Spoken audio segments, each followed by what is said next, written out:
తాకట్లో ఉన్న బంగారాన్ని విడిపించి ఆ రోజున మార్కెట్ ధర కట్టి మిగిలిన డబ్బును మీకు అందిస్తుంది కొమ్మూరి గోల్డ్.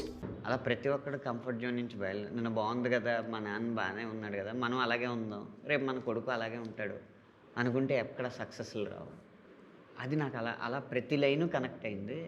నాకే కాదు, చాలామంది ఇలాగే రిలేట్ అవుతున్నారని చెప్పి చాలాసేపు మాట్లాడిన తర్వాత సరే అండి ఇంకా వెళ్ళొస్తాను అన్న తర్వాత, వెళ్తున్నావా, నాకు ఇంకా ఎందుకో సంతృప్తిగా లేదు, మన ఇద్దరం కలిపి ఒక టాక్ షో లాగా చేసుకుందాం, కాస్త ఈ పాట గురించి మాట్లాడుకుందాం సమయం సందర్భం వచ్చినప్పుడు అని చెప్పి పంపించారు అనమాట.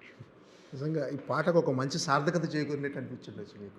అవునండి, అంత ఒక వ్యక్తి గుర్తించడం వేరు, జీవితాన్ని ఈ మూల నుంచి ఆ మూల వరకు చూసిన ఒక ఒక ఒక వ్యవస్థ చిరంజీవి గారు అంటే, ఆయన గుర్తించడం వేరు.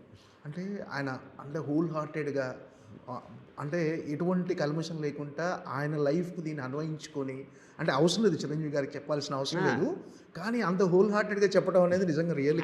దశల వారీగా చూడండి, ట్వీట్ చేశారు, సంతృప్తి చెందలేదు, ఫోన్ చేశారు, సంతృప్తి చెందలేదు, ఇంటికి పిలిచారు, మళ్ళీ సంతృప్తి చెందలేదు, ప్రోగ్రామ్ చేద్దాం.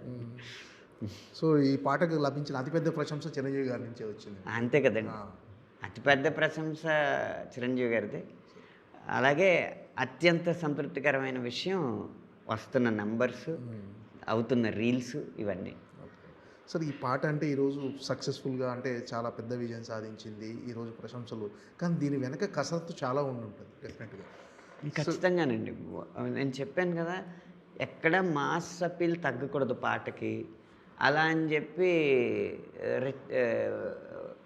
ఏదో కిర్రెక్కించేలాగా పాట జస్ట్ అలా ఏదో సరదాగా 4 స్టెప్లు వేయడానికి 4 పదాలు వేసేస్తే సరిపోద్ది కదా, 4 క్యాచీ పదాలు, అలా ఉండకూడదు. కానీ అలాంటి పాటలకి ఎలాంటి రిసీవింగ్ వస్తుందో అంత క్యాచీగా ఉండేలాగా ఫిలాసఫీ ఉండాలి. అది మామూలు పరిభాషలో చెప్పాలి. ఇన్ని ఛాలెంజ్ల మధ్య ఒక 2 నెలలు కసరత్తు చేసి, నేను బుచ్చిబాబు గారు అలా కార్లు వేసుకుంటా ఎంత దూరం తిరిగామో మాకే తెలియదు, ఏ కాఫీ షాప్లో ఆగామో, ఎన్ని కాఫీ షాప్లో ఆగామో మాకే తెలియదు, ఎన్ని చోట్ల లంచ్లు డిన్నర్లు చేసామో తెలియదు, షూటింగ్ లొకేషన్స్లో, క్యారోవాన్స్లో ఒక్కొక్క లైను ఒక్కొక్క చోట అల్లా వేసుకుంటా ఆఖరికి సాధించాను. అంటే 2 నెలల ప్రయాణం సార్ ఈ పాట? ఈ పాట 2 నెలలు పట్టింది. ఏంటి సార్ ఎన్ని బండిల్స్ అయిపోయినాయి పేపర్స్? అది కాగితాల లెక్క పెద్ద ఏం కాదండి, అంటే ఒక పదం పడ్డానికే అసలు చాలా సమయం పట్టచ్చు. మహా అయితే ఒక 10 కాగితాలు అయ్యి ఉంటాయి 10 వర్షన్లకి. కానీ ఎలాంటిది పడాలి అన్న ఆలోచన రావడానికే సమయం పడుతూ ఉండేది. ఆయన కూడా చాలా, అప్పుడు ఇంకా షూటింగ్ స్టార్ట్ అవ్వలేదు, చాలా ఆలోచిస్తూ ఉండేవారు ఇలాంటివి కావాలని. ఇప్పుడు మీరు 25 ఏళ్లకే పాతబడిపోకరు అన్న లైన్ ఆయన చెప్పిందే. ఓకే, కానీ ఆ స్థానంలో కాదు, పాట మొదట్లో పెట్టమనేవారు. నేను ఆ ట్యూన్కి కొంచెం కృతజ్ఞంగా ఉంటుంది అక్కడ పెడితే, దీనికి మంచి ప్లేస్ చూస్తాను అని చెప్పి అంతకుముందు రాస్తున్న 2 లైన్లు తీసేసి, ఈ 25 ఏళ్లకే పాతపడిపోకరా అన్న దానికి సపోర్ట్గా, హే పాతేసుకోకోయలా నువ్వు నిన్నే నీ లోపల, హే 25 ఏళ్లకే నువ్వు పాతబడిపోకురా అని రాశాను. ఇచ్చిన ఆలోచన గొప్పది, కానీ అది ఎక్కడ పెడితే కరెక్ట్గా ఉంటుంది అనేది మన విజ్ఞతతో ఆలోచించాలి. అలాగే నీ అయ్య వడ్డీ నీ బిడ్డ కడితే నువ్వేం పొడిచావని అన్న లైన్ నేను మామూలుగా బాగుంటుందని రాశాను. ఒక ఫిలాసఫీలో ఇదొకటి మంచిది కదా, నువ్వు నీ బ్యారియర్స్ నువ్వు బ్రేక్ చేయకపోతే ఎలా అని చెప్పడానికి, మీ తాతగారు మీ నాన్నగారు ఏదో పరిస్థితి బాగోకో ఏదో ఉపద్రవం వల్ల ఒక అప్పు చేయాల్సి వచ్చింది, అది ఆయన తీర్చలేనప్పుడు, మా నాన్న చేసిన అప్పు కదా నేనెందుకు తీర్చాలని చెప్పి జస్ట్ వడ్డీ కట్టుకుంటూ వెళ్ళిపోతే, ఆ వడ్డీని నీ కొడుకు క్యారీ ఫార్వర్డ్ చేసుకుంటుంటే ఆ అప్పు ఆ వడ్డీ దగ్గరే మీ జీవితం ఆగిపోద్ది. ఎక్కడో ఒక గొప్ప స్టెప్ తీసుకుని నువ్వు ఒక మార్పు తీసుకురావాలి, అది నీ తరం అవ్వాలి, నీ కొడుకు తరం కోసం ఎందుకు ఎక్స్పెక్ట్ చేస్తావు. అది యూనిట్లో అభిప్రాయాలు తీసుకున్నప్పుడు అందరికీ అది వద్దన్నారు చాలామంది. కానీ బుచ్చిబాబు గారు పట్టుపట్టి ఇలాంటి ఫిలాసఫీ ఉంటేనే, ఇంత కటువుగా చెప్తేనే అర్థం అవుద్ది అని చెప్పి ఆయన పట్టుపట్టి పెట్టించారు అన్నమాట. అలా రకరకాల డిస్కషన్స్ జరుగుతూ ఉంటాయి కదా. అంటే చాలా వర్షన్స్ రాశారా సార్ ఈ పాట? వర్షన్స్ ఎక్కువ కాదు, ఒక్కొక్క వర్షన్కి టైం ఎక్కువ తీసుకుంది. ఓకే.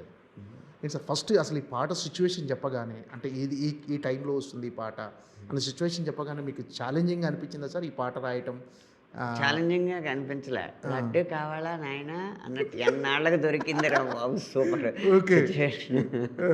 ఇంకా అసలు దూకి మీరు ఎన్ని వర్షన్లు కావాలంటే అన్ని వర్షన్లు అడగండి, రాసి ఇచ్చేస్తానని చెప్పి అలా రాశాను. ఓకే.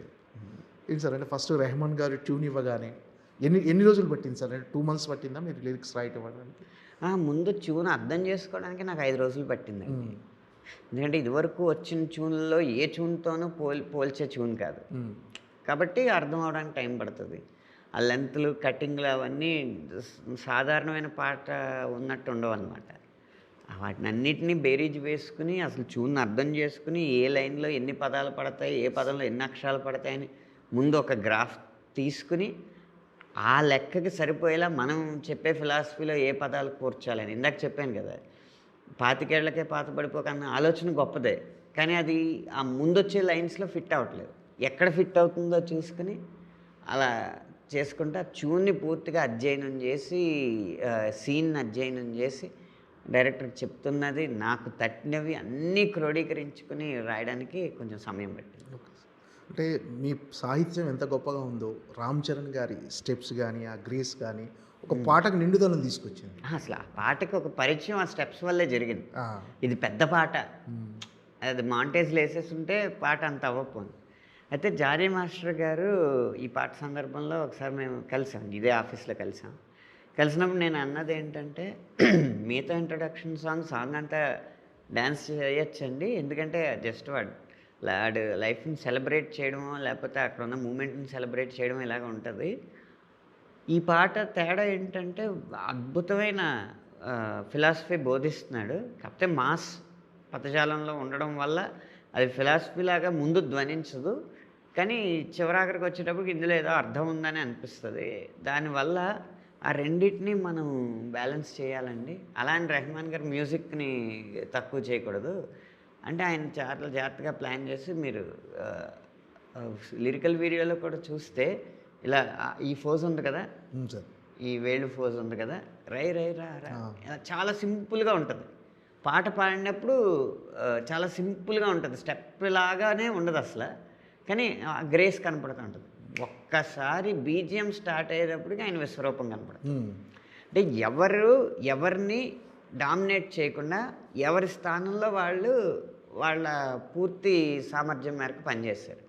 రామ్ చరణ్ గారు డ్యాన్స్లో అయ్యి ఉండొచ్చు, జానీ మాస్టర్ గారు కొరియోగ్రఫీలో అయ్యి ఉండొచ్చు, రెహమాన్ గారు సంగీతంలో అవ్వచ్చు, పాడడంలో అవ్వచ్చు, రత్నవేలు గారు ఛాయాగ్రహణం అవ్వచ్చు. వీళ్ళందరినీ సమన్వయపరుచుకొని తనకు కావాల్సింది రాబట్టుకోవడంలో బుచ్చిబాబు గారి హార్డ్ వర్క్ అవ్వచ్చు.